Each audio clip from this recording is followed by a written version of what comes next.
Welcome back to Bravely Default 2 Custom Asterisks. I'm your host, Red Nova Tyrant, and today I'm rigging the show. I'm sorry, I just had a custom job idea that I really wanted to share, and it's my series, so I'm just bumping this ahead in the queue. Now, before we get into today's asterisk, I do actually need to throw this out there.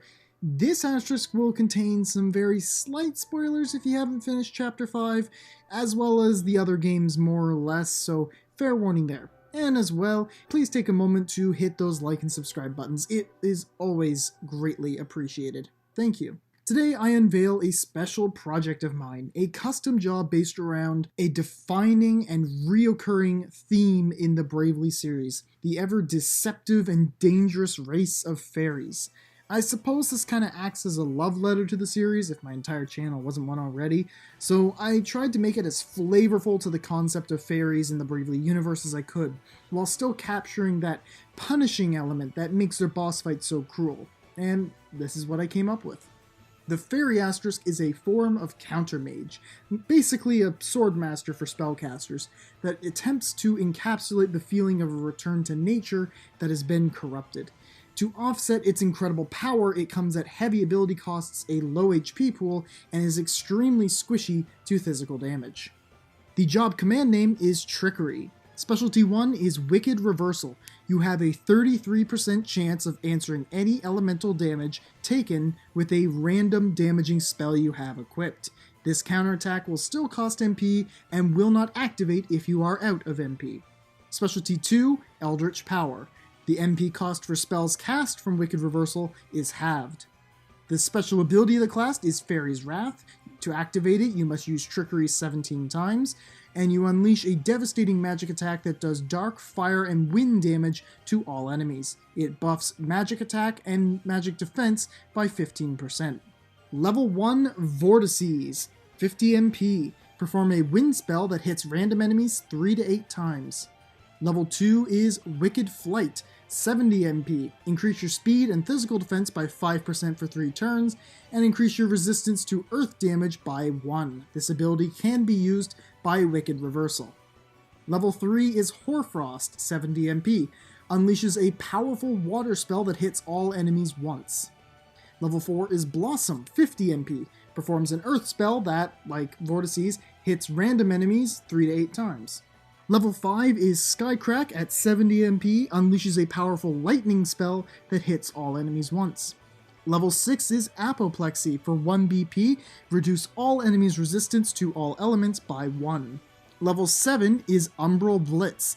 For 60 MP, perform a dark spell that hits random enemies 3 to 8 times, and has a chance to apply Contagion. Level 8 is the first passive of the job, Essence Leech. For 1 slot, any HP or MP lost by enemies from the poison or contagion effects are added to your own HP or MP, respectively. Level 9 is Zetta Flare. For 70 MP, unleash a powerful fire spell that hits all enemies once. Level 10 is Burning Thorns. 50 MP, damage random enemies 5 to 8 times with a physical attack that can apply poison. Level 11, Soaring Flourish. For 80 MP, slow a target enemy and apply haste to yourself. This ability can be used by Wicked Reversal. Level 12 is Silent Storm. 75 MP, damage all enemies with a powerful physical attack that can apply silence. Level 13 is Fire in Those Eyes. Another 1-slot passive. Counterattacks deal more damage the more BP the target enemy has. Level 14 is Ill Intent. Passive for 2 slots. Deal 1% more magic damage to each target for each negative status effect and ailment that target has. And finally, level 15 is Ultra Flare. For 90 MP, hit all enemies once with a powerful dark spell that reduces resistance to all elements by 1. So, that is the fairy. Now to constructive criticism myself. Overall, I'm very happy with how the flavor of the class came out, harnessing themes of nature but mixing in that dark overtone of deceit.